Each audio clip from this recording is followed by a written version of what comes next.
This is Rafi with nothing but that sports talk.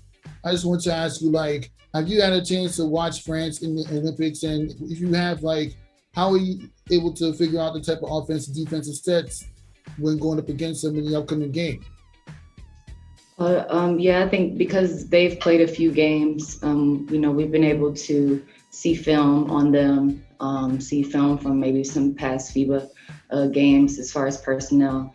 But like I said, in my opinion, they have two of the top scorers in the Olympics with Sandrine Gruda, which we all are a little bit familiar with her from playing versus, Sandrine when she was in the W and international play, but just her ability to make the mid-range shot, to be a threat in the post. I think France, the characteristics are they move well without the basketball. They'll play inside, outside, throw it back in. They have good off-the-ball movement, and then off the bench, I think with Johannes, just her ability to make tough shots. She takes tough shots, but she makes tough shots.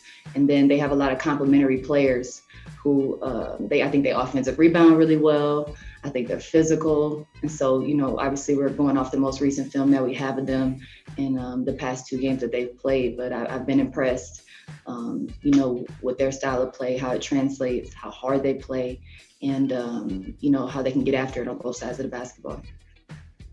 And what Olympian outside of basketball has inspired you to continue your work in the Olympics this year? My son. Thank you. Thank you. Thank you.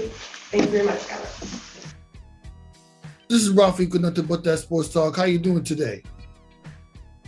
How you doing? Doing all right.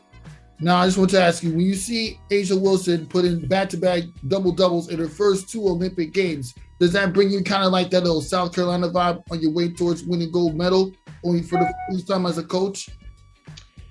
I mean, it brings a vibe of we have somebody that can get it done. I mean, we've been very fortunate as a USA basketball organization that we've had the players who continuously come and want to be a part of this environment. I'm super proud of A'ja.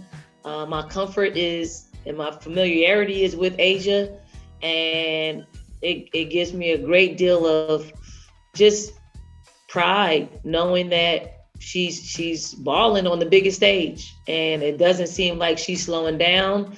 It doesn't seem like she's caught off guard with the attention that she demands. But at the same time, she is playing with two 5-time Olympians. We've surrounded her with Breanna Stewart.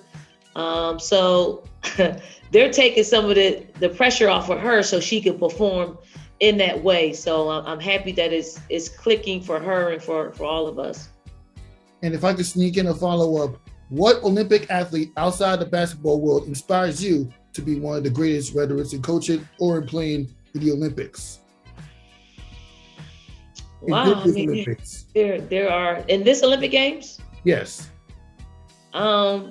Here's probably Simone Biles, because of how she came into the games and really not performed to her standards or probably anybody else's, and she was woman enough to say these are the things that are happening to her and act on them instead of just being a robot and going out there and putting herself at risk both physically and mentally. And it takes a great deal of courage and leadership and strength to do what she did. Thank you for your time. And Michelle? Hey, Sylvia. Hey, congratulations on how far you come at the Olympics. How do you feel about the way your team has been coming together during these first two games of the Olympics? I'm happy with the direction that we're taking. Of course, we had a lot of scares in the beginning, should I say, a lot of concerns in the beginning of just our play and connectivity and stuff like that. But we're moving in the right direction, and I'm loving every bit of it. And a follow-up question, which Olympic athlete outside of basketball in this year's Olympics inspires you to become the greatest that you are right now in this year's Olympics? I can't just choose one. There's so many great ones out there. So I will say I'm rooting for everybody, Team USA. Exactly. This is nothing but that sports talk.